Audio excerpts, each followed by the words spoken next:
নাগরিকদেরকে পাখির মতো গুলি করে হত্যা করা হয়েছে। আওয়ামী লীগের নেতৃত্বে গুম করে ভারতে পাচার করা হয়েছে। আবার ভারতের কোর্টে এবং আদালতে দিনের পর দিন হাজিরা দিতে হয়েছে। বিষয়গুলো খুব পরিষ্কার।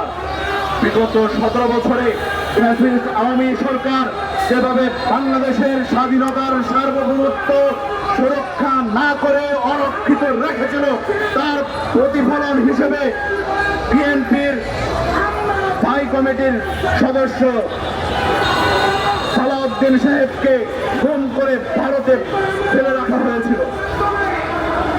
আমরা আর বিগত সময়ে এই ধরনের কোন চিত্র দেখতে চাই না। কথা পরিষ্কার, এদেশের সার্বভৌমত্ব সুরক্ষা করতে হবে।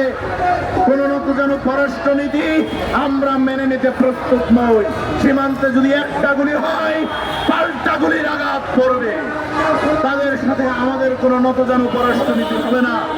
তার নমুনা স্বরূপ দেখেছেন মিরসরাইয়ের যে 900 একরের প্রজেক্ট অন্তর্বর্তীকালীন সরকার সেটি বাতিল করেছে, এবং পরক্ষণেই আমরা দেখেছি চট্টগ্রামে আগুন জ্বালিয়েছে। আমরা দেখেছি তার পরবর্তী সময়ে আমরা দেখলাম ঢাকা আন্তর্জাতিক বিমানবন্দরে ভয়ানক অগ্নিকাণ্ড ঘটেছে। একটি আরেকটির সাথে 100 কথা। এগুলো আমাদেরকে ভয় ভীতি দেখানোর চেষ্টা চলছে। পরাজিত শক্তি এবং ভারত যৌথ প্রযোজনায় বাংলাদেশে সিরিজ অগ্নিকাণ্ড ঘটাচ্ছে। প্রিয় বন্ধুগণ, আজকের এই নাগরিক সমাবেশ থেকে বলতে চাই, সামনের বাংলাদেশে আর কোন নতুন পররাষ্ট্রনীতি থাকবে না ইনশাআল্লাহ। সেই আশা এবং প্রত্যাশা রেখে আমি বিদায় নিচ্ছি। আসসালামু আলাইকুম। ধন্যবাদ। আমি আমাদের সম্মানিত বক্তাবৃন্দদের অনুরোধ করবো, আপনারা 2 মিনিটের ভিতরে আপনাদের বক্তব্য শেষ করবেন।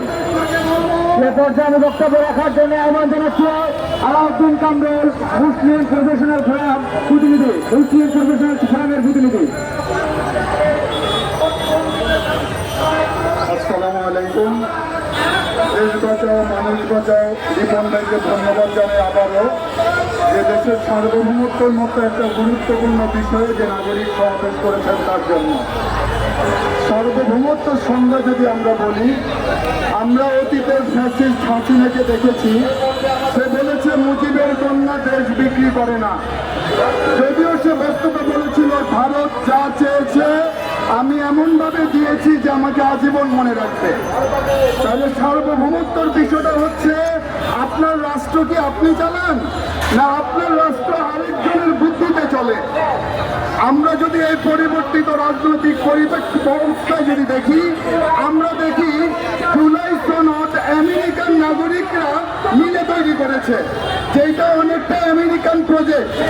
আপনারা যদি আমেরিকা পৃথিবীর কিভাবে খেলে সেটা যদি দেখতে চান, তাহলে সে দেশে দেশে ঘাঁটি বানানোর মাধ্যমে একটা খেলা খেলে, ওয়ার্ল্ড ব্যাংক IMF এর মাধ্যমে অর্থনৈতিকভাবে একটা নিয়ন্ত্রণ করে, এবং জাতিসংঘের মানবাধিকার অফিস খুলে পতিতাবৃত্তি, সমকামিতা এবং আদিবাসী বলে একটা ভূখণ্ডকে বিচ্ছিন্ন করে দেয় তারা।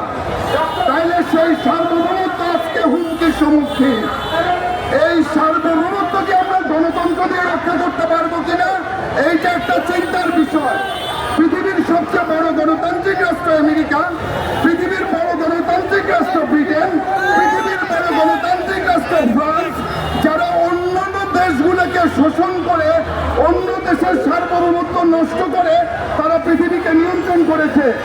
তাহলে আমাদের বুঝতে হবে 90% মুসলমানের দেশে আমরা জুলাই সনদ দিয়ে আমাদের সার্বভৌমত্ব রাখতে পারবো না। যদি মদিনার সনদের আলোকে আমাদের রাষ্ট্র পরিচালিত হতো, তাহলে আমাদের সার্বভৌমত্ব রক্ষা করার একটা উপায় থাকতো।